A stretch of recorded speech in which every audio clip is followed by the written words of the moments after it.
Welcome to Breaking Business Barriers.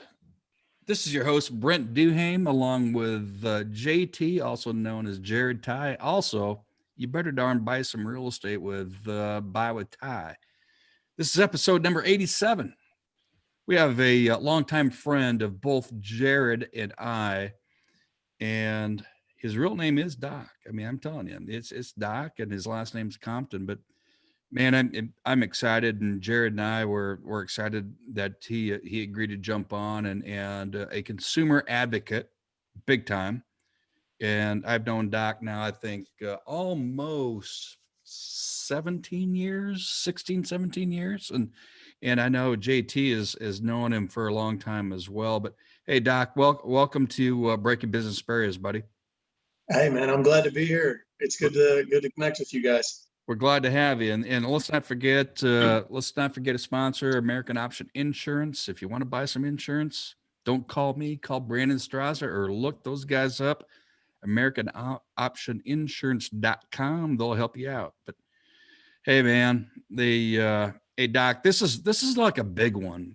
I mean, and what are you about to ready to talk about? I don't know that there's a listener of Breaking Business or Barriers that hasn't had some sort of call that they didn't want. But before we do that, why don't you let everyone know, where can we find you on social media? Where can we get a hold of you at? Phone number, website, all that good stuff.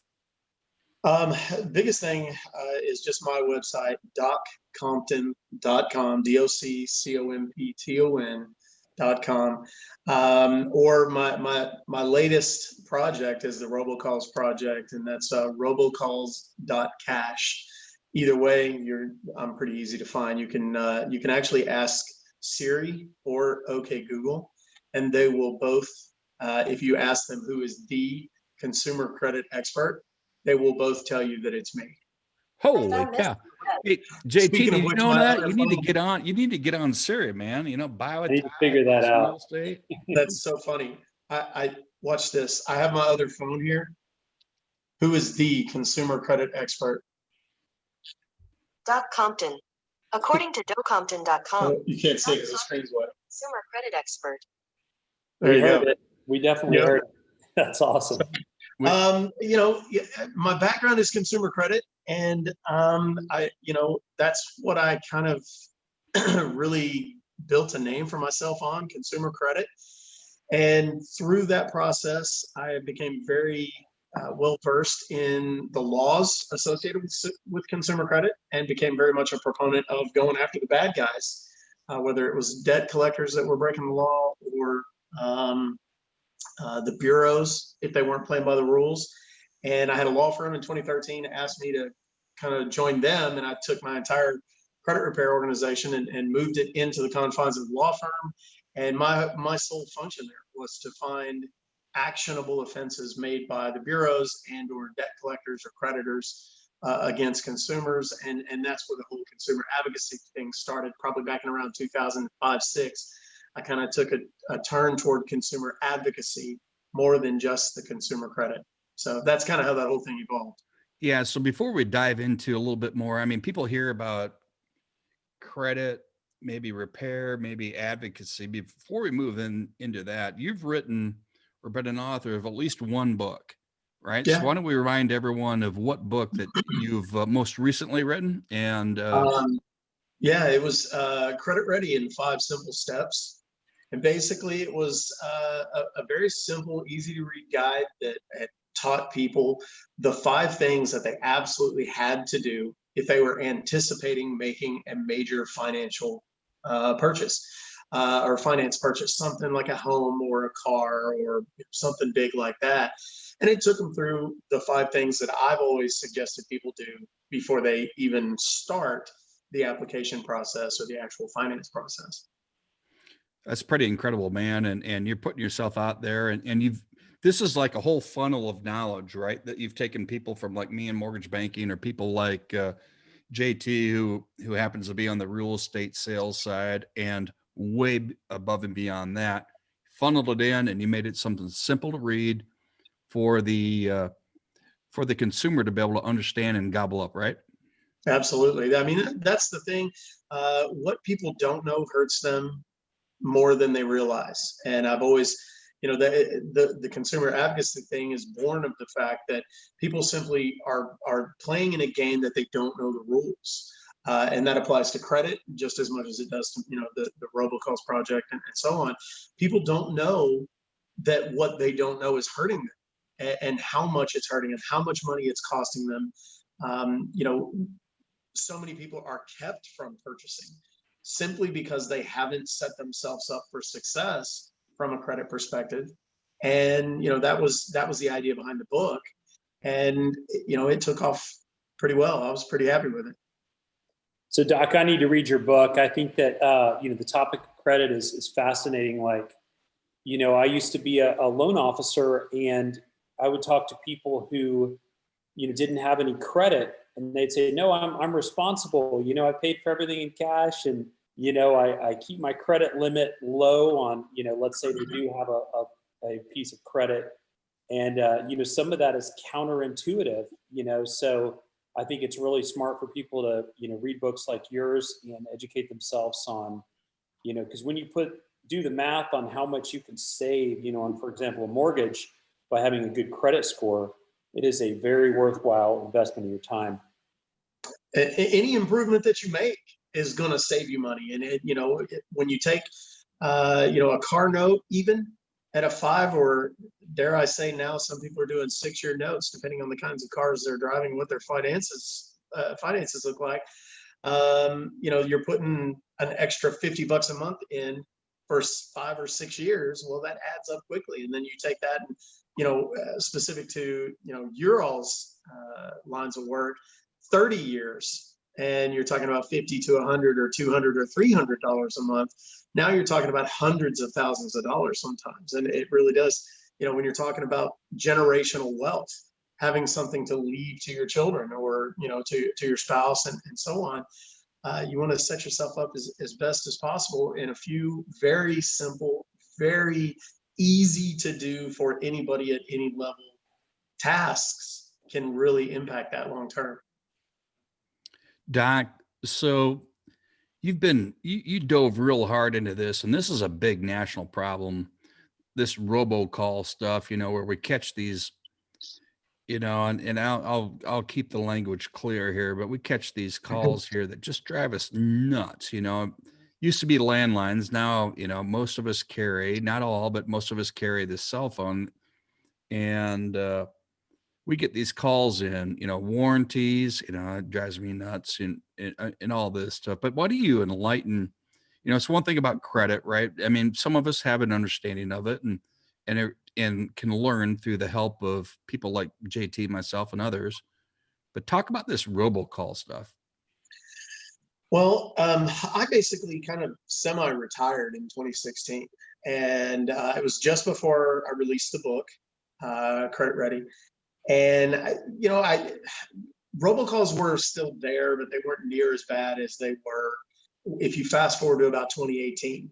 2018, I had done some consulting work and a bunch of other projects, some writing for magazines and so on, particularly in my, the consumer credit arena. But I was being just completely inundated with calls all day, every day, 15 to 20 a day. And they were for the same things that everybody's getting calls now: health insurance, auto warranties, student loan forgiveness, tax relief, vacations, cruises, you name it, all of that stuff.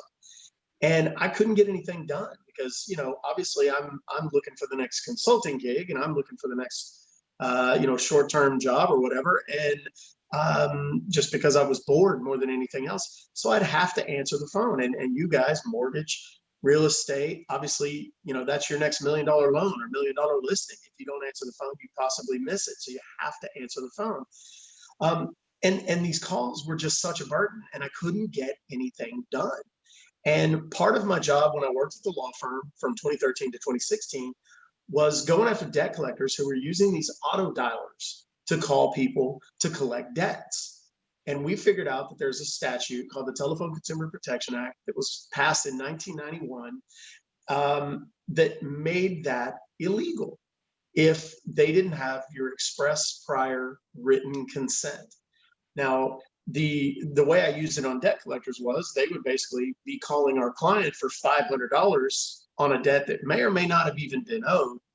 And we would say, okay, you called 10 times with an auto dialer with a pre-recorded message, and that's a $500 penalty, but he's on the do not call list, and you don't have express written consent, so it's a willful violation, which makes it $1,500 per call times 10 calls, Mr. Debt Collector. That's $15,000. Why don't you subtract that 500 you say he owes and cut him a check for 14.5? And they were like, I'm sorry, what? And literally, that's how we stumbled into this. Then we started taking it into the telemarketers. And my best friend, David, who you actually know, and Jared knows, got a telemarketing call on his cell phone. And he said, hey, I just got one. Do you want to, let's just try this. And I was like, okay. So I wrote the letter. Instead of it being on attorney letterhead, I wrote it as a consumer. And it worked. And he was able to collect $1,500 for this call. And I was like, brother, we're about to print money. And we were amazed at how well it worked. Fast forward to 2016, I leave the firm. 2018, I decided, after getting so many of these calls and doing all the things that everybody does, I blocked the numbers. That doesn't work. I made sure I was on the do not call list. Didn't matter. I would troll them a little bit, have a little fun with them, keep them on the phone and just waste their time. But at the end of the day, I was still getting the calls. And it wasn't just their time I was wasting, it was mine. And my time is my premium. You know, like so many of us in a professional setting, you know, I get paid for my time. And if I spend 20 minutes screwing around with some goober on the phone, you know, robocaller, that's my money too. So I started sending demand letters out. I sent my first one out and I got $2,000 in less than a week. And I was like, that's pretty cool. And then I got another one from an auto warranty company who called me 4 times, and I had made $3,000 in about 4 days. And I was like, okay, this is really cool. So I put it out on social media. Obviously, I'm kind of, you know, had a big following on social media, and said, hey, if you guys are sick of robocalls and you would like to not only make them stop, but maybe make $1,500 a call, let me know. Well, you can imagine what happened to my inbox and you know, my phone. And so I put together kind of a beta group on Facebook, about 50 of my close friends, a lot of people in mortgage and real estate, some insurance people, and basically taught them what I was doing.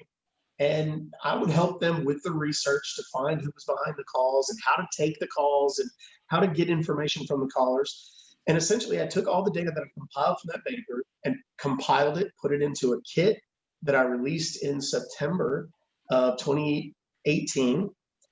It went pretty crazy. People started making some money off of it. And January of 2019, I reached out to Steve Noviello at Fox 4 News here in the Dallas-Fort Worth area. And of course, that's when things kind of went bananas. He actually used the kit, and in 2 tries, he made $5,750 and called me and said, brother, we're doing a story on this.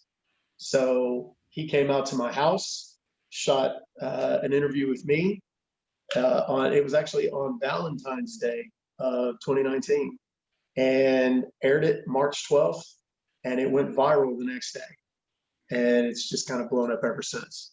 And I've been on the news literally hundreds of times all over the country, in English, in Spanish, you know, in Forbes. I'm trying to think of where Inside Edition actually did a story on it. It's been amazing. It's been a lot of fun. So I'm amazed by what you've been able to do with that. And I'm just, what an awesome concept. You've got, you know, everybody wants, you know, to find ways to make extra money. Everybody hates robocalls, and boom, you're making money to, you know, get revenge on these characters. So are the robocallers, I mean, they're that concerned that you know, that they could actually lose more money, that they could lose, you know, a suit, that I'm just amazed that they are, you know, willing to write that check, because, you know, the nature of scammers, you know, you would think that they would just say, whatever, you know, come find me. Well, But, here's the thing. They do go to great lengths to hide themselves. That's at least half the battle. The trick to finding them is simply knowing how to get the information from them that you need to track them. And that varies from industry and caller to caller. So for what you would do to get the information from an auto warranty company is different than what you would do to get it from a health insurance caller. So it varies, and that's what the kit teaches. And the thing is, the statutory penalty that's written into the law is $500 per call. If it's a willful violation, which the easiest way to prove that is you're on the do not call list, that's $1,500 per call. And that seems like a lot of money. But when you consider that the federal government can fine those callers about $42,000 per call, they really don't want that attention. wow. So paying $1,500 per call to us as consumers pales in comparison to what they could be fined, by the federal government. And that's incentive enough oftentimes for them to go ahead and cut that check. Is it harder to get traction with people who are out of the country? Well, there's a lot of confusion about who you can and can't go after. There are calls that you simply are never going to have any success with. And people ask that all the time. The first is, well, I got a call from the IRS. Those have kind of gone down. They'll probably kick up again tax season. But for the most part, those have kind of shut down for now. Those are just Indian scammers, Pakistani scammers. You're not going to be able to do anything with those. People that say they're calling from the Social Security Administration and that your Social Security card has been suspended, that's nonsense. They're scammers. There's nothing you can do. If they're calling to say they're going to lower your credit card interest rates, none of those are legit. You can't ever go after those guys. But auto warranty, health insurance, student loan forgiveness, tax relief, air duct cleaning, roofing, solar panels, all of those are actually companies here in the United States. Now, they may have call centers that are in the Philippines or in India or Pakistan or even Afghanistan, but those call centers are calling on behalf of American companies. And by virtue of that, those American companies can be held liable, and you as a consumer can pursue them for those illegal calls. Doc, I think it's a good time to remind everyone. I mean, this is incredible information. I will guarantee. Well, I don't know well, I can't guarantee it because I don't know necessarily. But is it 100% of us that catch some sort of call at least once a month that it's a robocall? Yeah, I mean, I don't know the exact numbers because they change a lot, but they're in the billions every year. Texas is one of the worst states for it. Texas is bad, California is bad, and Florida are bad. There's a list of about 10 states that regularly get the calls. Texas is a prime target for a couple of reasons. Number one, it has a huge border. We have a tremendous number of people who are uninsured, and they know that. So if they're calling trying to sell health insurance, statistically, it's a numbers game. We're all in sales. And if you're calling a state that has the highest percentage of uninsured citizens, well, the odds are just simply better statistically that you're going to get someone who needs health insurance. For the auto warranties, they're going to population centers: Dallas, Houston, Austin, San Antonio. That's why Texas is getting so many calls in large part. JT? Yeah. So I had a question for you, Doc. Another crazy thing about these scammers is, they're truly dangerous. They're not just annoying, pesky people. These are people who, their job is to steal people's money. Yeah. What tips can you give people to look out, for a scam call? I had a call the other day, which actually wasn't a scam, but it sounded like a scam. It was from Bank of America, and they wouldn't tell me why they were calling, but they wanted me to verify, my address and the last four of my social, which I realize is not super delicate info. But I said, hey, you guys called me. I didn't call you. So they told me to hang up and call back.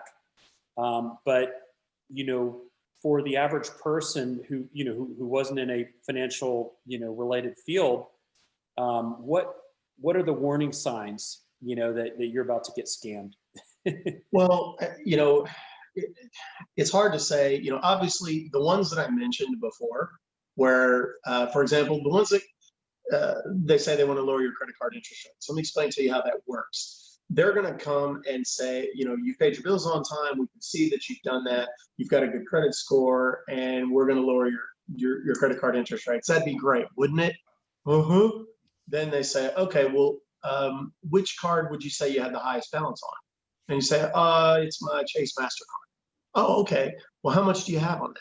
You say, $7,500. And they go, oh, wow, the savings on that will be tremendous. We're going to cut your rate down below 5%. That be, does that sound good? No, of course it does. Well, then they say, okay, what's the expiration date on the card? And you say 9/24, right? Well, then they talk for a little bit. They go into a little bit more of their scripting and And they say, go ahead and verify that 16-digit card number that begins with 5. And you go, okay, 5455, and you give them the number. Well, now they've got your expiration date and the number. Well, I mean, I had one because I test these guys all the time and I record it to make funny videos. And I gave a guy a number, and of course it was a fake number. And he says, what other cards do you have? And I said, well, I've also got this other card. And they'll keep taking cards from you as long as you'll give them to them. So, I'd be leery of anybody that doesn't want to give you a phone number or a website address. And you can also verify that. If they give you a number and say, okay, cool, I'm going to call you right back at this number that you just gave me. Is that okay? That's a scam. They're just trying to get your payment information. The same thing with the ones saying that your Social Security has been suspended. What they're doing in those instances is they'll say that we found a car down by the border. It had a whole bunch of drugs in it. There was blood in the car, and your fingerprints were all over it. And it was all linked to your Social Security number. And of course, most people freak out and they're like, wait, what? I haven't been to the border. And they're like, okay, well, we can probably handle this for you, but there's going to be some, in order to take care of the warrant, we're going to come and arrest you and so on. But in order to take care of this warrant, you're going to need to go ahead and give us your banking information so that we can check you out. And then they get your bank account routing numbers, they get credit card numbers, they get all this stuff. Under the guise of they're going to see if you've been purchasing things that you shouldn't be, and so on and so forth. And really, all they want is your information. But it's a very elaborate 45-minute, hour-long conversation sometimes, and it works. They make millions doing it. Doc, there's a reason why you've been on media across the United States, not just here in Texas or the surrounding area of where we all reside. By the way, we all happen to reside on this podcast in Texas, but there's a reason why you've experienced all kinds of things.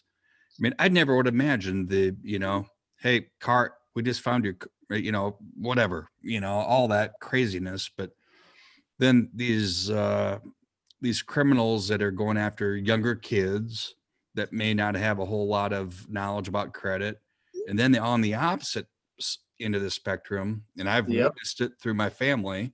My mother and my dad, through some stuff that I had to help them through, which I probably should have called you on it. and I didn't. I fixed it, but we probably could have really nailed them. I knew of the company in St. Louis that did it, and you probably know who I'm talking about. It was a car warranty deal. But at any rate, well, let's shift the gears, man. You made a decision to go into this type of business, and you are a great consumer advocate. And I don't know that enough media attention, mass media is paid to it. We try to regulate this through the government, and I don't always know that that's probably the best way. But you made a decision to go into this line of work. It was your passion. When you decided to do that, did you make that through your head or your heart? What was the directive? To be honest with you, I've always been kind of a proponent of go with your gut and go with your heart more than your head. I think that, there's a place for decisions made in both places.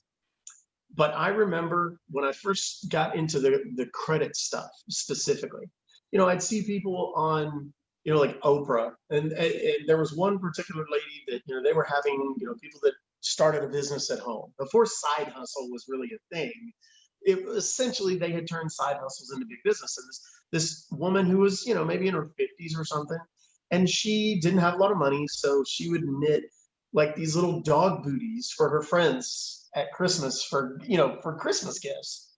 Well, then the word gets out, whatever. And now this woman has like this $1 billion dog booty knitting catalog business, and she's a bazillionaire, right?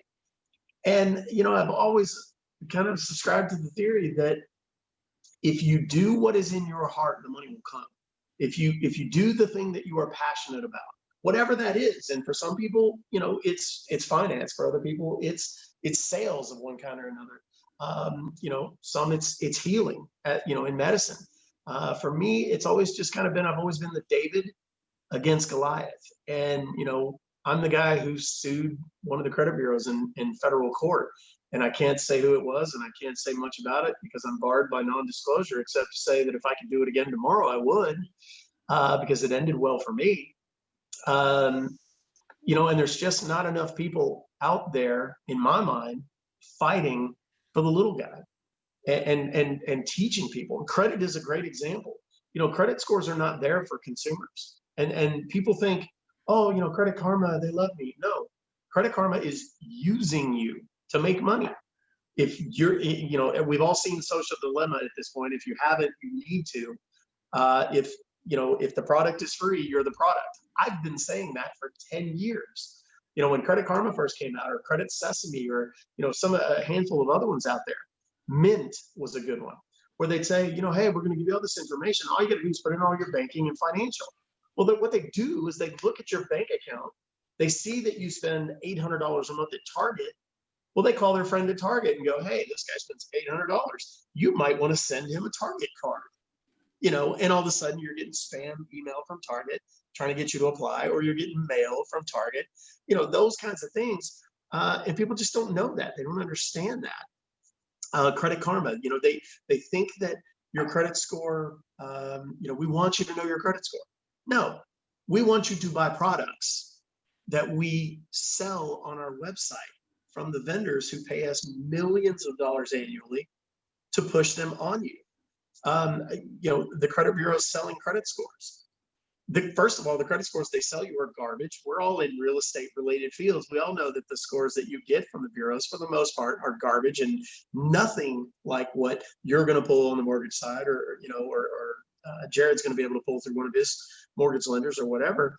But they want you to go to their website and buy their products, buy their credit monitoring. They want to create that fear. And I've always wanted to be the guy who told people, if you know the system, if you understand how the system works, you can take advantage of the system instead of the system taking advantage of you. Doc, we should probably have another episode on this because we could really get into it. Obviously both Jared and I are into this line of work and have been our entire career one way or another. So have you. But man, I think of all these, I've got now kids graduating from college and all these things that these You're not kids that need old. to know. Yeah, man, get old, man. You now, hey, it's better than the alternative, right? That's right. Hey, man, this has been a pleasure. You've, let's just remind everyone where they can reach you again. .compton.com is my website. The robocalls website is robocalls.cash. And we can't bury Doc enough with all this, even though he'll get busy, and he is busy, but he's doing the right thing for the right reasons. And we hear consumer advocacy, and sometimes, the radar goes up. Oh, what's up with that deal? But this is a real deal. And I'll testify to it. So will Jared. I've known Doc for going on 16, 17 years, and he does the right thing. So with that, on the behalf of both Jared Ty and Brent Duhaime, as the hosts of Breaking Business Barriers, Doc, it's been a pleasure, and I can't wait for people to learn more about this, and we hope to have you back, my friend. Anytime, man. Say the word. I'm glad to be here, and I enjoy watching you guys. Right on. Yes. All right. Take care, everyone. And it is onward and upward for sure.